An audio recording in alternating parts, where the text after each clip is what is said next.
all the supplies that we need, and we have decent levels. We're working hard at it, and we have what we need at the moment. This is not a panic situation. We're trying to anticipate, increased needs over the coming weeks, and so this will help us as the supply chain is a little bit more limited, nationwide right now. This will help us prepare and also give the community an opportunity to help us in ways that really will be helpful.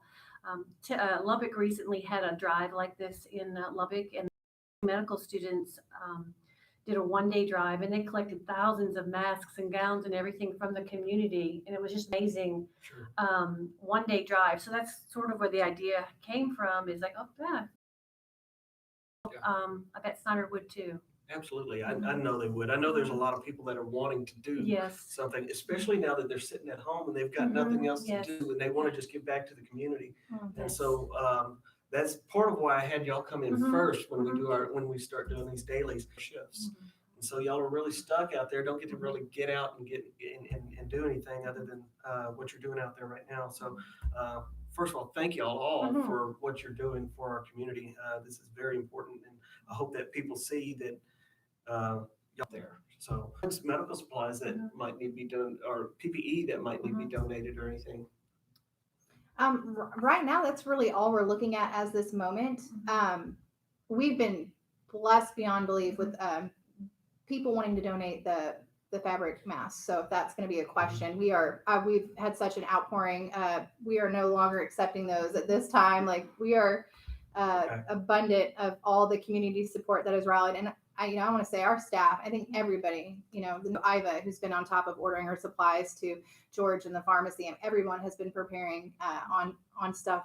Like she said, our staff's just been great on Right. preparing for this. This is Okay. just going to be something that when that happens, Snyder, we're prepared. We're Right. going to be. Well, you mentioned that other masks that are donated.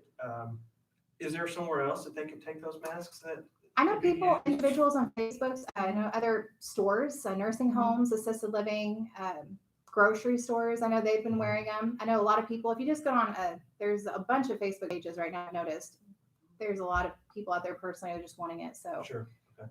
that would be a good place for those that are looking for something to do with that. They could reach out to those individuals that are looking for that right now. Okay. All right. Well, great. Is there anything else that we need to know? That I think I'd just like to take the opportunity, since we're here, just to mention, preparedness will help us when this wave hits us. And so I want the community to know that we are prepared to the best of our ability. We're hoping for the best, preparing for the worst. But we've been working really hard, and we have a. And Yes. so we feel like it's going to hit here. Mm-hmm. It's not a matter of if, it's when it hits Mhm. here. And we will be as prepared for that as we Yes. possibly can be. We want to limit it as much as we can. Mm-hmm. And of course, that includes, and I mentioned this morning in Commissioner's Court, was if you go to the grocery store or to Walmart or one of those stores yourself, don't take the Yes. whole family Yes. with you. Yes. Practice the social distancing, wash your hands, don't touch your face. That is a hard habit to break. It is. I catch myself all the time touching my face. And so I'm more cognizant of it now, but but that's one of the things that I was really trying to put out this morning. And Yes. do y'all have anything else that you would like to add to that? Or? Well, I would just like to echo it very strongly.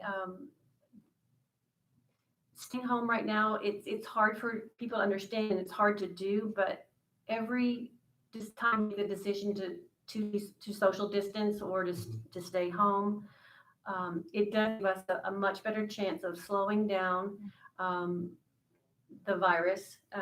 Whether we don't have any confirmed cases here at this at this point in time. Cases will help us as the as the healthcare provider be able to handle what comes our way.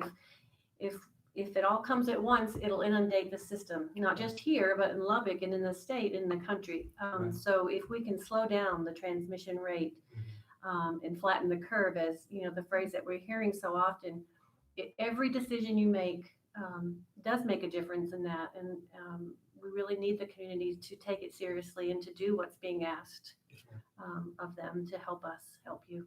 Great, thank you. We're all going to walk Thank away you. a lot cleaner, I feel like, from this. Absolutely, yeah. Good hand washers. Yeah, and I think that we're going to see some changes in the way we do things as we go forward. Some are going to be better, and of course, technologically changes are going to be made that really improve things too. Yes, absolutely. Okay, so if you have donations, you can take them to the hospital. Outside the main entrance is a blue recycling bin. You can drop them in there, or if you have any questions, you can call 325-574-7238. There have been a total of 10 tests, correct? So that would mean that Yes. there are 2 pending. Yes, 10 total tests completed or done. 8 came back negative, 2 are still pending. Okay. Yes, exactly right. Okay. And sometimes this is what I'm trying to get across to some folks is that the difference in the testing labs, like the state lab, they don't have as many because their requirements are so much higher. They don't get as many tests. So they're going to come back faster. The other lab that we've been using, this has been a week ago, that they were 21,000 behind. So it's taking longer to get those tests back. Is that correct? That is exactly it during the backlog. Sure. And the state tests, they are, like you said, very limited as to which ones will be approved for state testing. So they are able to manage the flow probably a little bit better. And that turnaround time is closer to 2 to 4 days. But we are getting labs are opening up, and I think that's going to help provide opportunity for testing and hopefully also decrease the turnaround time for the results to come back in. Okay. All right. Well, is there anything else you two would like to add? I want to thank our community. They've Yes. just done so much, Absolutely. reaching out to our staff and just the support and the trust that they put in us, not only daily to provide the healthcare for their families, but through this. I mean, it's very important to have them behind us and trusting us. And so just want to thank everybody for that. Yes, Great. I say yes also. Thank you. Okay, thank you. And if y'all bear with me for just a minute, there's something else I want to mention to everybody. Scurry County has to do what's called a disaster summary outline. It's required by the state and by FEMA. And we have to do this in which the disaster occurred. So every county in Texas has to do this, what's called a DSO. And what we need from each of the businesses is an accounting of what this disaster has done to your business. So there's going to be a form. It's not ready yet, but hopefully on Monday we're going to have this ready. You'll fill out this form and you'll get it to the auditor's office, and they will compile all of this information. Basically, this is just an idea of what the total impact is in Scurry County so that we can get those funds back from FEMA whenever it comes time. Now, if you don't participate in this, if you do not fill out a DSO report, you will not be considered for this at all. If you do fill out the DSO report, we're not guaranteeing that FEMA will get you funds, but there's a whole have you had to lay people off?